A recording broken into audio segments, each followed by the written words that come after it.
tetesi nyingine ambazo zinasema kwamba imekuwa ni vuta ni kuvute baina ya Ibenge pamoja na timu yake, lakini pia amekuwa akihusishwa sana na kuweza kuisimamia ama kukaa kwenye sehemu ya benchi la ufundi ya timu ya taifa ya Mali.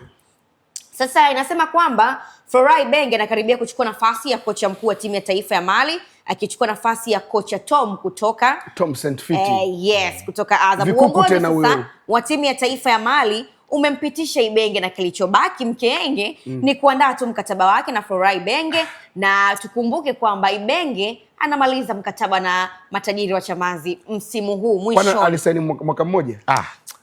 Kocha gani Tanzania kwa msimu huu? Kocha pekee ambaye amesaini miaka mingi ni Steven Becker. Ibenge alisaini mwaka mmoja? Miaka miwili. Nisiamini bwana. Na nusu. Lakini Ibenge amesaini mkataba wa mwaka mmoja. Tumnukuu hapa kwanza Rashid Saif, ambaye yeye ni vice huyu ni msaidizi wa vice, si ndio? Basi Rashid Saif yeye anasema kwamba siko katika eneo la kujibu swali la mwalimu kutaka kuondoka. Hata ofisini kwetu bado haipo hiyo taarifa ya mwalimu kuondoka. Kama timu tumeshaanza mipango ya msimu ujao, na mipango hiyo tunafanya pamoja na mwalimu. Nafikiri timu inayosimamia ndio inaweza kukujibu maswali hayo. Azam FC tupo na mazungumzo na mwalimu kwa ajili ya mkataba mpya. Umeona hiyo paragraph ya mwisho hiyo? Ya pili kutoka mwisho. Yes, kwamba kama uongozi upo na mazungumzo na mwalimu kwa ajili ya mkataba mpya. Sasa kama Mali wanamtaka Ibenge na Azam FC pia wanamtaka Ibenge, ni sehemu ya Ibenge kufanya kazi msimu ujao katika eneo gani? Betha, samaki wakubwa wapo kwa ajili ya kuwala samaki wadogo. Nakwambia. Maana yako ni nini hapo mkenge? Samaki mdogo anakuwa kama chambo. Samaki mdogo anatangulizwa mbele tu. Betha, yani timu ya taifa haikupi pesa peke yake, lakini inakusaidia kwa maana kuzidi kujitangaza.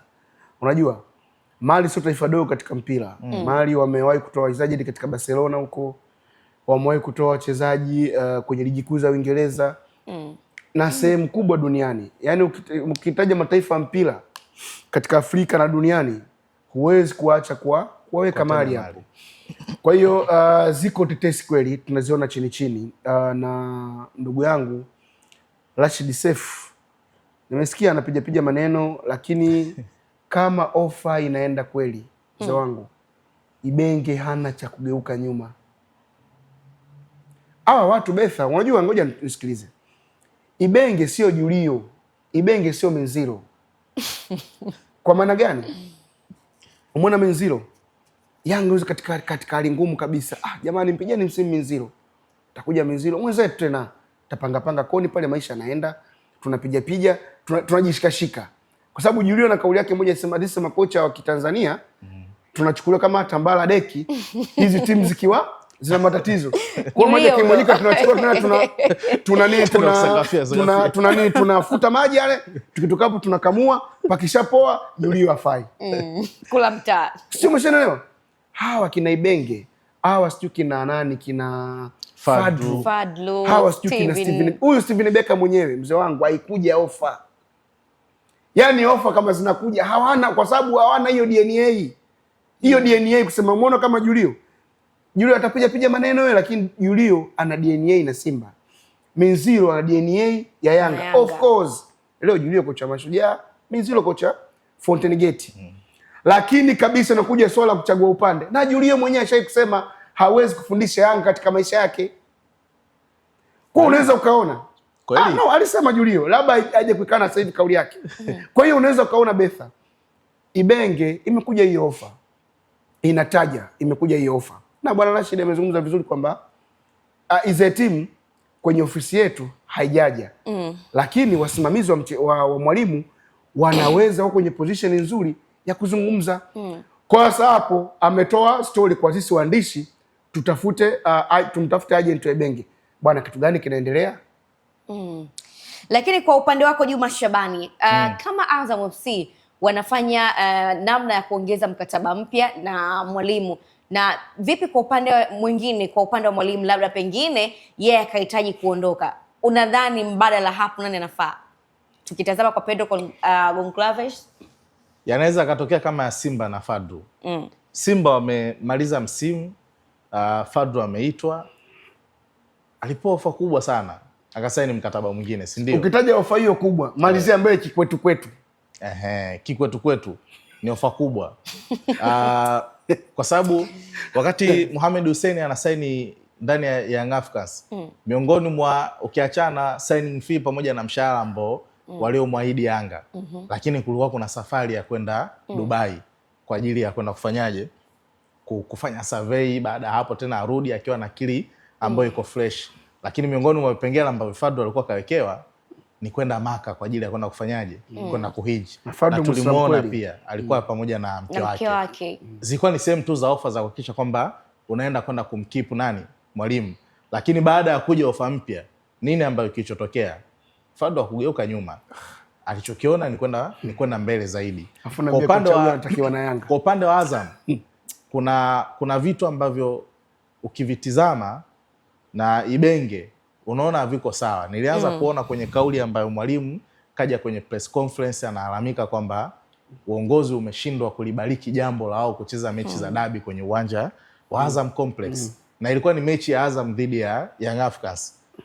Lakini uongozi wenyewe ukao unatilia msisitizo kwamba umeamua kuchagua Benjamin Mkapa kwa sababu zao binafsi ambazo wanazifanyaje, wanaozijua. Kwa pale tu nikaona kuna vitu viwili tofauti. Mwalimu ana train kwenye ule uwanja, na maana wao ndo wanaujua. Ukimtoa mtu ambaye anacheza kwenye uwanja mkubwa kama Young Africans kwenye uwanja wa Benjamin Mkapa, ukimpeleka kwenye uwanja wa Azam Complex, ni advantage kwa upande wa wachezaji wa Azam.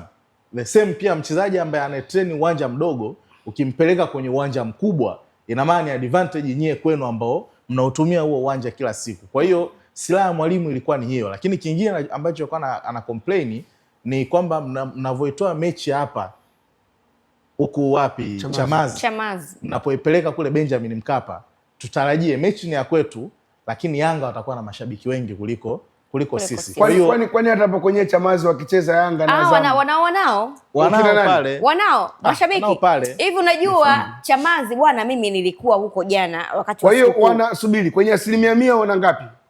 Inafika hata 50. Wewe taratibu wewe. Kweli Mkenge. Unajua Chamazi kuna watu wengi sana. Yanga anacheza na Azam. Simba anacheza Azam. Chamazi ikawafu ndafu.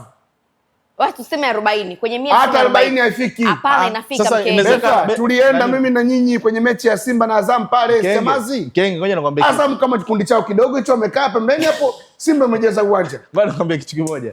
Kwenye wale ambao watakao kuepo, kwa sababu uje Chamazi watu wanapenda mpira sana. Yaani mechi ambazo Azam hivi wakisema kwamba leo hamna kiingilio, mechi hata kio siku vipi, lazima utakuta mashabiki. Unaona full house pale. Kwa mule kutakuwa kuna mashabiki wa Azam na kutakuwa kuna mashabiki wa Yanga ambao. Kwanza Azam wanao mashabiki? Wanao. Mimi hapa shabiki wa Azam. Hiyo timu yako ushama? Ipi? Mimi na timu nyingine zaidi ya Azam. Umeelewa Mkenge? Kwa hiyo usitaki tutoke hapa zaka tuanze kupiga. Yaani mimi kama Jeff player tu. Anaweka timu yake hadharani. Ndio mimi. Azam Football Club. Kama utanielewa na hapo huwezi kuelewa tena. Mimi nilianza kuona huo mkanganyiko katika namna ya hiyo situation. Lakini kingine, unajua Mwalimu ana vision na timu. Anapoitizama kuanzia hapa mpaka kwenda mbele, kuna namna anaiona kwamba hii ni timu ya ushindi ama sio timu ya ushindi. Mafanikio yapo ama mafanikio hayapo. Ushawahi kumsikia Ibenge anazungumzia kuhusiana na achievement ya makombe ndani ya Azam FC? Kwa unaweza ukaona kwamba ni project ndefu, lakini Mwalimu anapokuwa kwenye upande wa timu ya taifa kama alivyozungumza Mkenge, kwanza ni heshima. Kwa sababu angalia namna the way ambavyo Gamondi alivyokuwa akiishi na Yanga na Gamondi huyu ambaye kwa sasa hivi anaishi akiwa na Taifa Stars. Kuna vitu viwili tofauti. Treatment zinakuwa ni tofauti. Yaani ndio unakuwa ni bosi. Kwa hiyo njia pekee ambayo unaiona, na paka jana ilifika hatua tunaona baadhi ya taarifa Mali kwenye meza yao walikuwa na makocha 5. Kwenye hao makocha 5, 4 wamekatwa. Jina lilobakia pekee ni jina la Flora Ibenge. Rais wa Federation ya Mali jana ameenda kuulizia mshahara ambao Ibenge atakao uhitaji ndani ya timu ya taifa ya Mali. Anataka alipwe kiasi gani? Kwa hiyo ukiona paka watu wanafikia kwamba kwenye majina 5 wamekata majina 4, limebaki jina la mtu mmoja, dili unaweza ukaiona iko serious kwa kiasi gani. Lakini niliona kuna kitu kimoja kwamba inawezekana pia na dili ikawepo ama isiwepo, kwa sababu Azam nao wanashinikiza zaidi pressure kuona kwamba Ibenge anasalia katika upande wa msimu ujao. Sawa, lakini kubwa zaidi Juma Shabani pamoja na Abdul Mkenge ni kupitia Royal Plus ambayo inapatikana hapo PMBet. Wewe mdau wa soka lakini pia mkamaria unayo nafasi ya kuweza kuspin mchezo wote ule kwa spin ya shilingi 500. Kuna Aviator, kuna 7 Fruits, ni wewe tu. Kuna michezo zaidi ya 1500, lakini michezo hiyo kwa shilingi 500 yako inaweza kukupa wewe gari aina ya Toyota Harrier, yani maamuzi unayo mkononi mwako. Fanya kutembelea website yao ya www.pmbet.co.tz.